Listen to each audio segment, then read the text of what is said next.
Bloomberg Audio Studios. Podcasts, radio, news. This is Bloomberg Businessweek. Insight from the reporters and editors who bring you America's most trusted business magazine, plus global business, finance, and tech news. The Bloomberg Businessweek podcast with Carol Massar and Tim Stenovec from Bloomberg Radio. Well, before the Thanksgiving festivities, we got an economic feast of data earlier this morning ahead of the holiday. The government data showing the U.S. economy expanded at a solid pace in the third quarter, largely powered by a broad-based advance in consumer spending and steady business investment. GDP increasing at a 2.8% annualized pace in the third quarter. That's the second estimate, so second read of the figures from the Bureau of Economic Analysis. The economy's primary growth engine, consumer spending, you, me, everybody, we are spending, advancing 3.5%. Tim, that was the most this year. And then the Fed's preferred measure of underlying inflation accelerated in October from a year ago. It kind of helps explain policymakers' more cautious approach to lowering interest rates.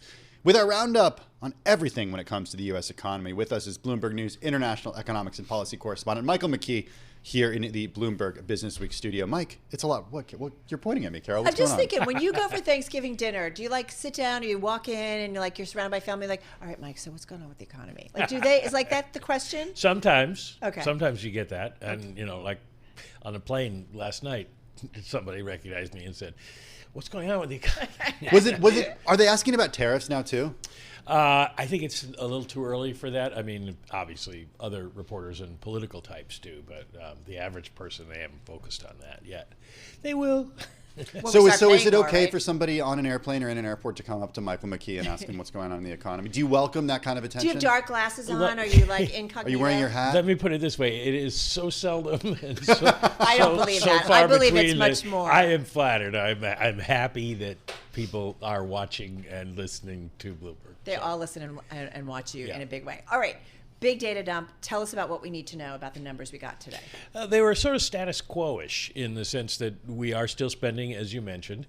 3.5% is the revised figure for personal consumption in third quarter GDP, was 3.7, but you took that pair of shoes back, I think. And that I did actually. You got the refund that brought it down a little.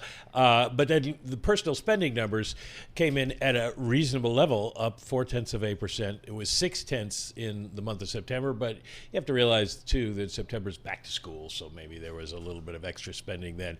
It's going to be interesting to see, but we should be set up okay for the holiday spending time.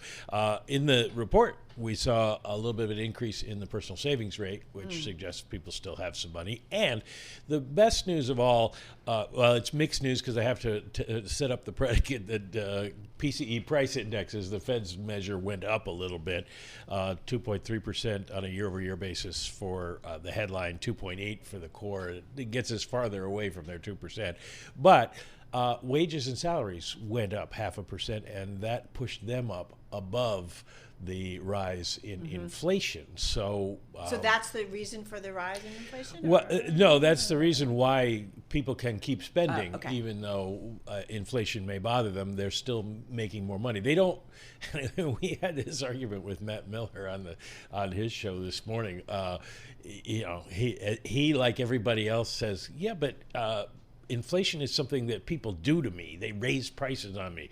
Whereas if I get a raise, it's all because of me, because I'm great. Well, Matt is great. So I understand where he's coming from. That is funny about Matt, but it is true of everybody. That's a thing that psychologists have found to be true, and it's one reason why, even though inflation has come down, people are still upset. So explain that a little bit more, because I think that's a really important point, especially post-election, is understanding the relationship between wages and inflation. Well, wages don't cause inflation. Inflation causes wages because the causality is that prices go up and then people say, I got to get even, so I go to my boss and I ask for more money. And that's certainly what you see when you see the pattern bargaining in union negotiations. And I guess the rest of us are all getting wages increases this year, we hope. Not some of those Starbucks folks. But, Remember we did that story about their bonuses? But people do think that they get pay increases because they deserve them. And I wouldn't argue, but it does, you have to keep in mind that the relationship between inflation and your wage increase is what matters. And if as we've seen for the last year and a half, wages are rising faster than inflation, then we're better off. All right, so we can kind of keep on shopping, which is a good thing. Hey, listen, is there anything, though, new or slightly altered, in the data set, or not really? You said status quo to begin with, so there's nothing of that we should be like, oh. Nothing that's going to change the course of the Fed's thinking at this point, because they knew going in what the PCE prices would be. The economists can figure that out. Jobless claims were still basically unchanged from the week before. There's no sign that companies are laying people off. The trade balance went down in part because it went up in the month of September because companies were bringing in products because of the possible port strike. But that will be technically a contributor to growth in the fourth quarter. So there's some good news, and GDP is strong, suggests that growth will probably still be strong in the fourth quarter, and that was not expected at the beginning of the year. I'm going to be in here on Friday talking a little bit about Black Friday and getting an understanding of what people are spending money on, but I'm also going to be hounded by PR people throughout the entire day trying to give me updates on consumer spending. Can I pay attention to any of that, or will we not know how Black Friday went and what it means for Well, the American there'll be a consumer whole bunch of different for a few weeks? There'll be a whole bunch of different measures of how Black Friday went. You'll get store traffic from some people. You'll get some spending numbers from credit card companies. You'll get other spending numbers from the retailers, and none of it really means anything. It's a sort of an artificial construct. We know that it's one of the busiest times. It's not the busiest shopping day of the year, but we know it's one of the busiest times of the year, and that weekend it kicks off, etc. But really what you end up doing is sort of looking at the spending numbers that we saw today, the numbers for November and December, and you average them out. Because one thing that's happened is the retailers have all started advertising cheaper stuff in October now for the holidays, and they've pulled forward a lot of spending.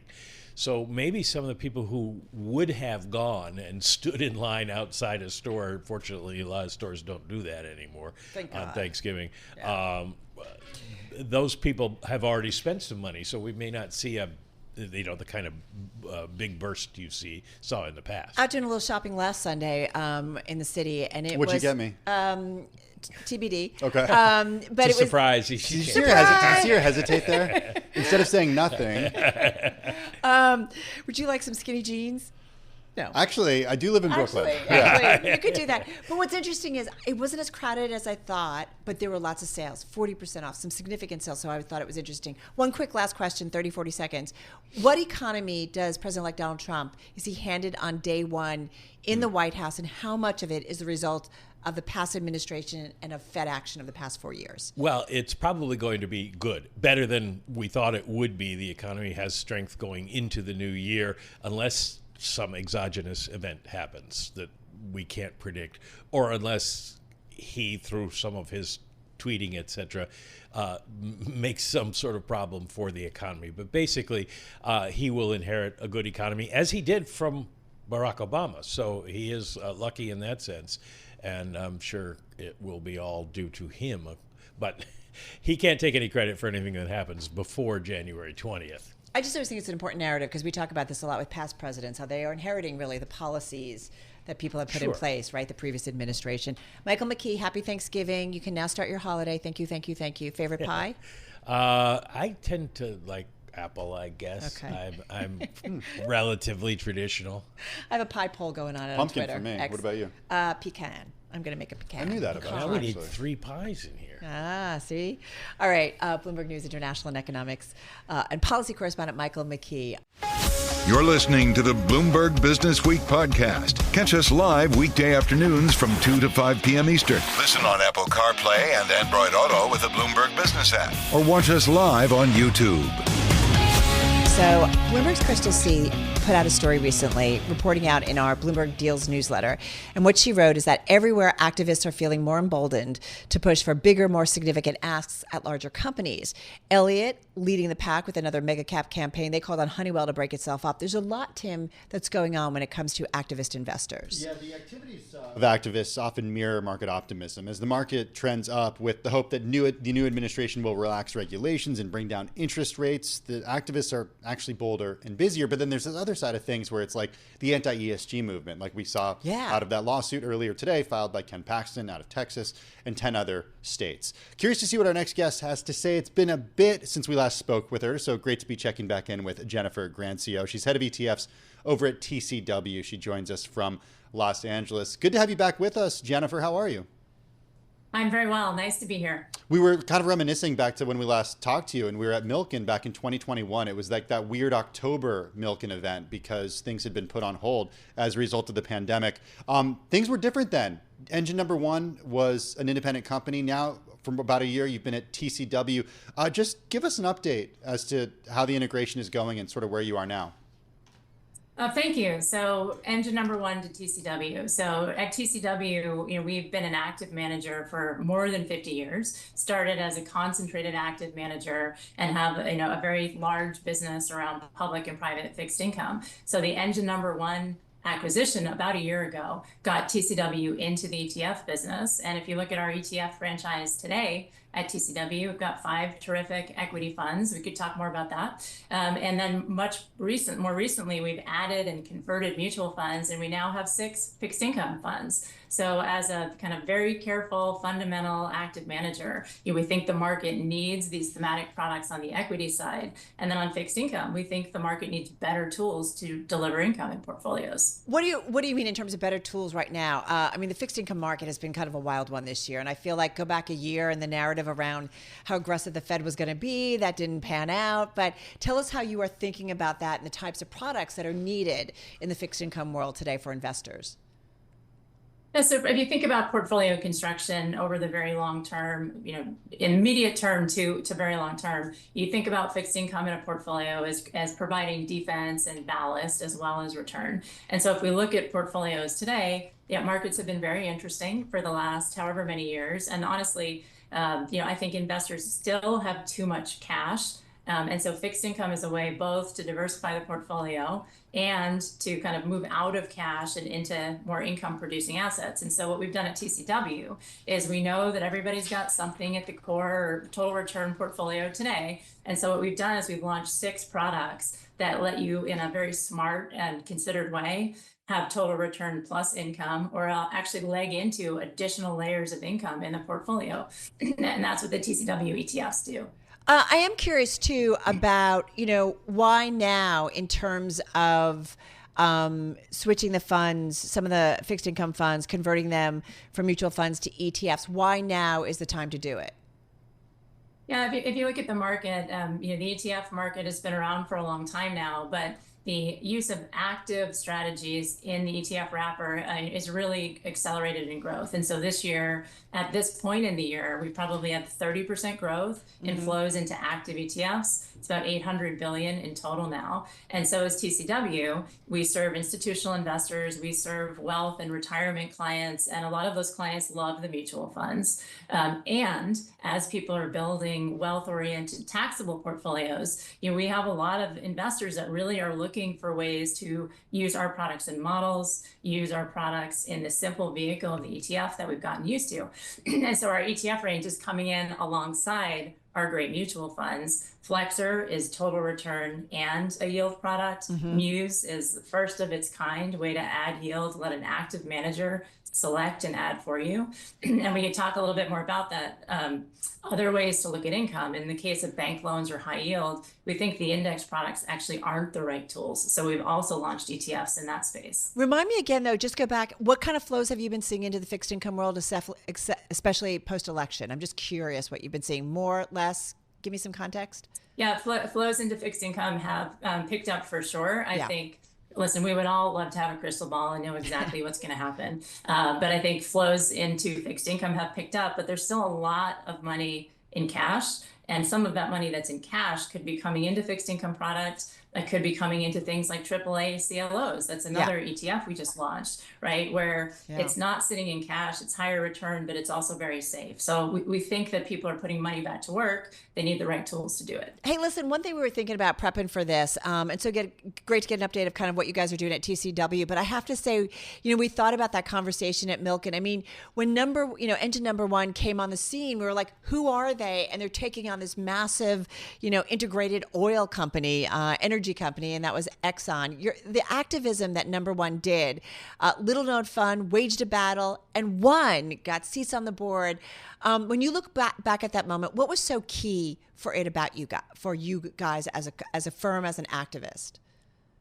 Yeah, I mean, I think what engine number one did was really kind of looking at the fundamental changes that we see unfolding in the industry in terms of how we use power, in terms of how we use energy, in terms of reshoring of manufacturing. And frankly, energy companies had a way to capitalize on that. They weren't taking advantage. Exxon needed to do a better job of capital allocation, which they've done. And at TCW, we're always looking at how things change over time. We're active managers. And so what we did at Exxon, I think, was to make a point that the world is changing around energy and power use. And these companies like Exxon can do a good job of capital allocation and take advantage of that. And we still do that across our whole business at TCW. We're always looking at fundamental risks and economically material risks. And one of the funds that came over from engine number one to TCW, NetZ, is still a great way to kind of invest in that energy and power transition. At the same time, at TCW,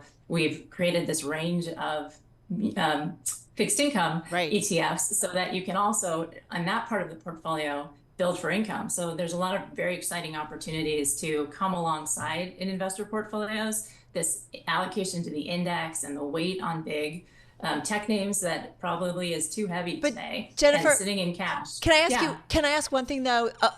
When I think we all thought fossil fuel growth, that this was going to be the end of Exxon being able to really continue to kind of grow in that area. All three of the board picks that you guys put in voted in favor of the $60 billion acquisition of Pioneer Natural Resources, a Permian Basin behemoth.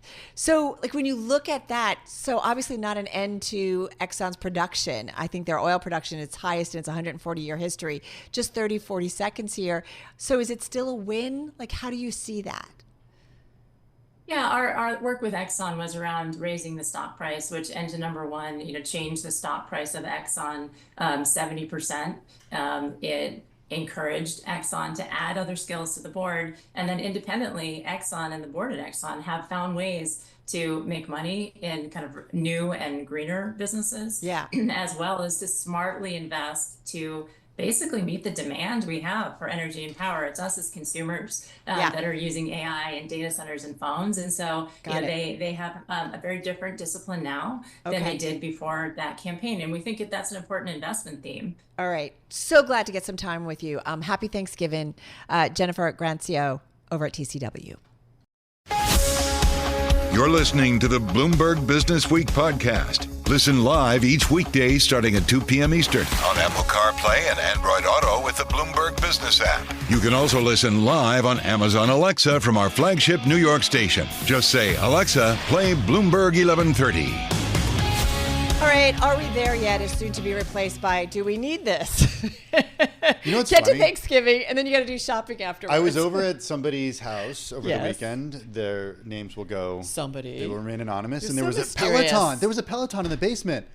It was being used as a drying rack. Who's this? How many pieces of workout equipment have I certainly had in my homes, and it's all of a sudden the clothes are hanging on it, and it's really sad. Just throwing it out there. It's really sad. All right, great story that gets into kind of what to expect. I love how this story by our team here at Bloomberg, it starts off with driving 6 hours for a used rowing machine, slashing Christmas budgets by 80%, shopping for gifts starting around Easter. Welcome everybody to the 2024 holidays, where inflation-wary shoppers are going to extreme lengths to get a deal, Tim. I've already bought some things, and it's like coupons or discounts. I already learned earlier today, nothing for me, but that's fine. There's still time. I just am a last-minute shopper. Holiday shopping already underway ahead of Black Friday, with more on why shoppers are asking themselves, do we really need this? With us here in the studio is Bloomberg News consumer team leader Emily Cohn. So Emily, do consumers really need this stuff? And why is this question being asked right now? So the big theme of this year on the retail beat has been lower discretionary spending. Consumers are largely making the same amount that they've been making, but groceries cost more, essential goods cost more, so that leaves less discretionary dollars on the table to be spent on things like leggings and things that you don't necessarily need, a rowing machine, TVs. So that gives retailers a lot to be anxious about this holiday season. Are they also anxious because it's a holiday, it's shortened shopping season because Thanksgiving is coming so late? That's exactly right. Thanksgiving's later in the month of November, which means the period between Thanksgiving and Christmas is shorter than usual. There's a lot to be anxious about. It's interesting, though, because we also got some consumer data out this morning, or some economic data, I should say, that shows that consumers are still, at least the economy's still in a pretty strong spot. Money. We're making a little more money. But, as we learned with the election, and why people voted the way they did, I think the postmortem is certainly still being done. You can't always necessarily trust that data. Consumers certainly don't feel like they have a lot of money and they're in a good place right now. How are you guys looking at it? So this is where we start to talk about what we talk about a lot, the bifurcation of consumers. And you see that when you look at stores like Walmart and Target. Walmart's doing really well. They're outperforming most retailers right now. And I think that speaks to the fact that, yes, consumers are still spending, but they're looking for a deal. They're pricing down, so someone who might have been doing their grocery shopping at Whole Foods might be going to Walmart today. So Walmart is doing well. And then a store like Target, which really bets on you walking in for one thing and then filling up your cart with a million other things you don't need. That's the kind of thing that we're seeing a lot of right now. Target has a lot at stake this Black Friday. They have what they are hoping is going to draw in a lot of people, a Taylor Swift book. I keep hearing about this. Tell me about this. I have not heard about this. I heard them talk about it on like either Surveillance or Intelligence this morning. So this is a blockbuster book deal that can only be bought in stores on Friday. So it'll be available online on Saturday, but only in stores on Friday. And this is Taylor Swift. Is this the official Taylor Swift Eras tour book? It is. I think that's exactly the title. Yes. Oh my God! How much does this go for? $39.99, Tim. That's a lot for a book. That is a lot. That's a lot for a buck. Yeah. Cheaper than a ticket, though, or going to the tour. That's for sure, right? You weren't in Toronto over the weekend? I was not. No. I heard she was a little weepy. Oh, really? Because it was emotional. Because I think she's like, finishing up these different legs of the tour. Having said that, so discounting. I already saw it last week doing some shopping on Sunday. Some serious, I keep saying this, 40% off at Levi's. I'm just telling you. Are we seeing more discounting than normally? Definitely seeing more discounting than normally. A lot of retailers are really desperately in need of a turnaround this season. So the stores we're closely watching are Macy's, Nike, Kohl's, Best Buy. Many of these companies have relatively new CEOs, so they're trying different strategies this year. And then a lot of stores are also looking to see their e-commerce grow. So a store like Walmart, speaking to the online deals, offering twice as many online deals as they did last year. So let's end there, because you're in charge of the team that's sort of fanning out all over the country, getting an understanding of how consumers are feeling on Black Friday. I mentioned this note from Deloitte that was out earlier this week. It's a survey that says, for the first time, online-only retailers beat out all other retail formats as the preferred way consumers want to shop. How are retailers, brick-and-mortar retailers, getting people into stores, apart from the Taylor Swift book, getting people into stores if they want to be shopping online? Yeah, I mean, that's what we're going to watch for on Friday. I think pace of shoppers in stores is expected to slow. The growth is expected to be slower than it was last year, and we are watching. Best Buy is bringing back doorbusters, which is something that brings to mind like 2010, early 2010s, when people were like. But stores aren't opening up Thanksgiving night, right? We've gotten away from that. We're not seeing that. Is over. This is an actual Black Friday event. That's great that's over. I agree. Yeah. I agree with you. It's like, imagine being the workers who like leaving Thanksgiving to go do this. It's like stop it, people. You can shop on Friday morning. Listen, we're going to be listening to all of the coverage that you and the team are doing. I know Tim's going to be talking to a lot of the people. So thank you. Emily Cohn, consumer team leader at Bloomberg News, right here in our studio. You're listening to the Bloomberg Businessweek podcast. Catch us live weekday afternoons from 2 to 5 p.m. Eastern. Listen on Apple CarPlay and Android Auto with the Bloomberg Business app. Or watch us live on YouTube. Well, earlier this month, our Bloomberg News colleague Jennifer DeLuey reported that President Biden's administration is setting out plans for the U.S. to triple nuclear power capacity by 2050. Demand climbing for the tech as a round-the-clock source of carbon-free power. We've talked about the need for energy generation as a result of what's going on with AI, servers, and the like. Well, under a roadmap being unveiled earlier this month, the U.S. would deploy an additional 200 gigawatts of nuclear energy capacity by mid-century through the construction of new reactors, plant restarts, and upgrades to existing facilities. In the short term, the White House aims to have about 35 gigawatts of new capacity operating in just over a decade. For some context, is that a lot? Well, nuclear accounted for about 100 gigawatts of installed electricity generation capacity in the U.S. in 2023. So, yeah, that would be a big jump. All right, so let's get to Joe Klecha because he's hoping to help the United States get to that level. He is Chief Nuclear Officer of the Nuclear Company, which is looking to build a series of nuclear power plants across the United States. He joins us on this Wednesday from Evans, Georgia. Hey, Joe, nice to have you back with us and talking about the work you guys are doing. Remind our world exactly what you are setting to do because you haven't built any plants yet, correct? That's correct. Thank you so much for having me. I'm excited to be here and sharing some great information about the nuclear industry with you and your base. We aim to really develop and deploy new nuclear at large scale. You really kicked us off with some exciting statistics and also some monumental growth that we're expecting to see on the nation's grid and really globally. We're aiming to help deliver in a way that we've never seen before, which is bringing clean, firm, sustainable power to the grid that will help solve some of these the issues we're going to see with the growth of AI, the growth of electrification related to vehicles and manufacturing.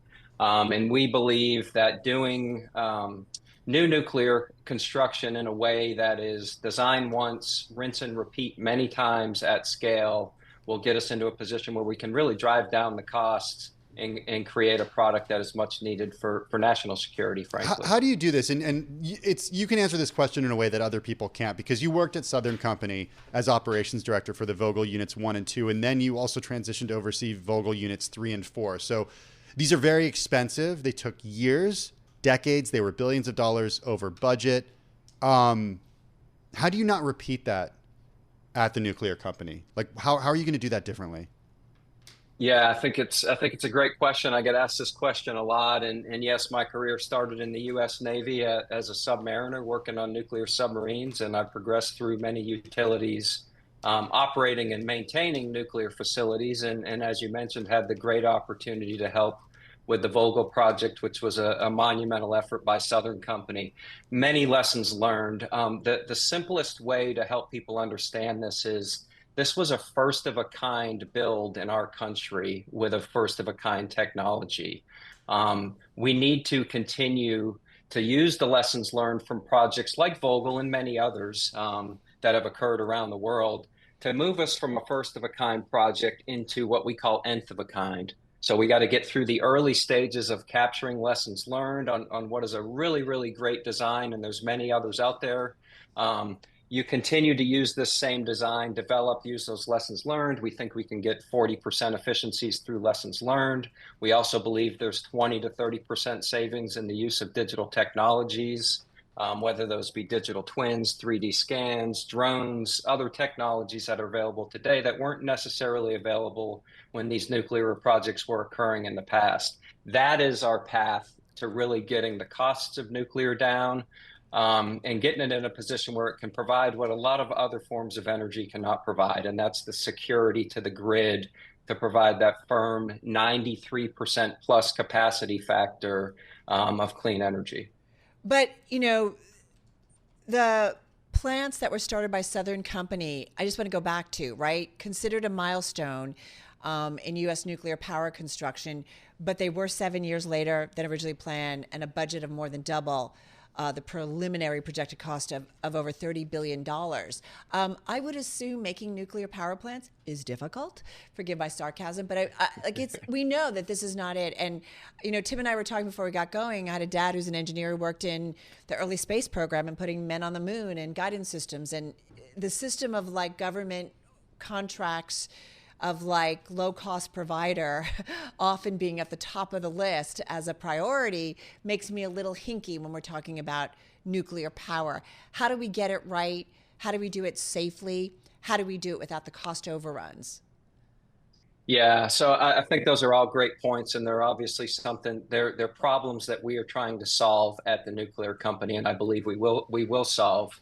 Again, the number one thing is let's design a technology that works extremely well, and let's continue to rebuild that technology many times so we can really capture the lessons learned and then get the cost benefits out of capturing those lessons learned. Joe, what is the different technology from maybe what was done by the Southern Company versus what you guys are looking to do? Break it down for us. Yeah, so we are not a technology provider. We are a developer and we are a deployer. So we're gonna develop these projects, whether related to where they're going to be sited, which partners we're going to work with, and then we have the team that's going to come in and perform the project management and deployment to get these from the numbers that you estimated down to half of what those have historically been, through what I said before, the use of technologies, getting the right systems in place, locking that design down. Remember, when you're doing a first-of-a-kind project, there are a lot of lessons that come out of that. And if you don't capture those lessons and continue to do it, then you've just thrown away all the value you get out of doing a technology. It'd be like if Henry Ford developed the Model T, built one, and said that was way too hard to do, I'm not going to build anymore. You got to keep iterating on that process to get it to a point that you get to the nth of a kind cost on these technologies. It's a very capital intensive process, to say the least, building a nuclear power plant. In terms of where your role is and just where the money is coming from, give everyone an update on, you guys are a startup, but give everyone an update on how much you've raised and how you think you'll be able to get there. Yeah, so we have investors on the company side, specific to the nuclear company, that are investing to really fund our company. We'll continue through the process of a startup company to do our rounds of funding as needed. Specific to projects, we leverage public-private partnerships, and then we'll be pulling in different investors associated with the public-private investor partnerships to drive the funding of the projects themselves. So we plan to roll out more information in the first quarter of next year related to where that funding is coming from and who those potential partners are. But for now, we don't want to share any more detailed information. Can you tell us where some of the projects you're looking at would go? Yeah, at a high level, our theory is we're going to focus on projects that we can build quickly. We believe we need to be building now. We don't need to be waiting on technologies. There's technologies available that can be built now. So with that said, we are looking at sites, and we have an algorithm that helps with our site selection process that focuses on sites that already have some form of licensing and environmental work already completed, so we could start these projects sooner rather than later. So, Joe, help me understand something. So, as you said, you're a project management company. You're not a technology company. So you're not actually building them. It's like you're a middleman, it sounds like, right, in terms of getting these done. Why do we need a middleman? Won't it just ultimately come through the government or utilities or states or power companies figuring it out? Why do we need a middleman? Is this more of an investor play, which is certainly of interest to the Bloomberg audience, who are always looking for different ways of investing? But is that what this is mostly about? Yeah, I would say we're more of an orchestrator than a middleman. We certainly want to work the front end from an investment perspective and a financial perspective to make sure there's models where large utilities don't have to take this capital risk all on their balance sheet. So that's part of the problem we're solving. But we've also pulled together a team of experts that have built these projects recently in the United States and elsewhere, that we're building the best project management team around to be able to go and really help the utilities and partner through our consortium to drive down these costs quicker. What we've seen in the past, in the 70s and 80s, when these facilities were being built, every utility would go about this on their own, and they'd all want to do it a different way. So you never truly got to that nth of a kind cost. we believe by using our consortium of utilities, OEMs, hyperscalers, we can bring more power to this, and we can really use the rinse and repeat method to drive these costs down quicker. No, I kind of understand the model, but let me just ask you then: who takes the capital risk, and who actually takes the responsibility of making sure that it's a safe plant ultimately?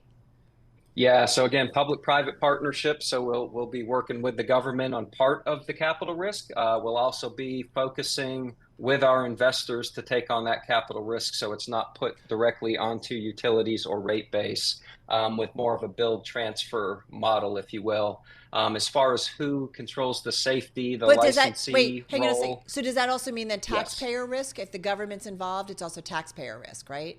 Potentially. Yeah, it could be. Now, again, we'll release more information on the actual programs we're looking to use in the first quarter of next year, but I'll just leave it at public-private partnerships for now.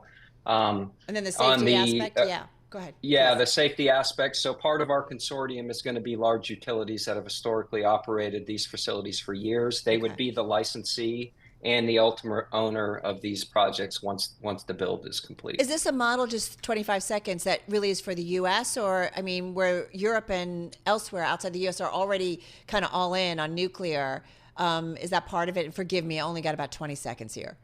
Yeah, I'll be quick. So we initially, we're building this company to help support the U.S. market, but we are receiving a lot of interest overseas with all of the new nuclear projects going on there, and there's a lot of help needed in those areas. Interesting stuff. Stay in touch as you can share more with us. Joe Klecha, Chief Nuclear Officer of the Nuclear Company.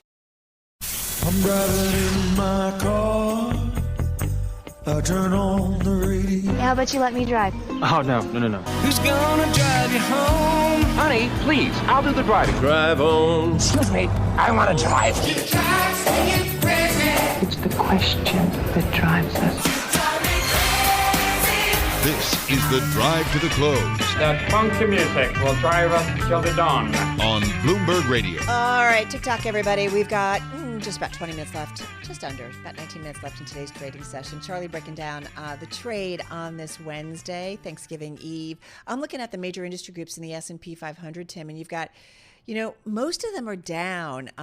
Information technology, we talked about this, those big mega cap tech names, they are really the drag on the trade today as a group, down about 1.4%. Real estate's up about 0.7%. Okay. Your best performing major industry group in the S&P. Okay, let's see what Kathy Entwistle is thinking about this. She's Managing Director at Morgan Stanley Private Wealth Management. She joins us from Palm Beach, Florida. Kathy, happy Thanksgiving. How are you? Hey, happy Thanksgiving to you as well. Thanks for having me today. Yeah, thanks for coming back. Hey, we haven't had a chance to catch up with you since the election, so I just wanted to start there with politics. You are joining us from Palm Beach, Florida, so you're kind of close to the epicenter of it all. Been to Mar-a-Lago lately? We're just wondering. Just kidding. But I am wondering sort of how you're thinking, if you're thinking any differently, given what we saw earlier this month.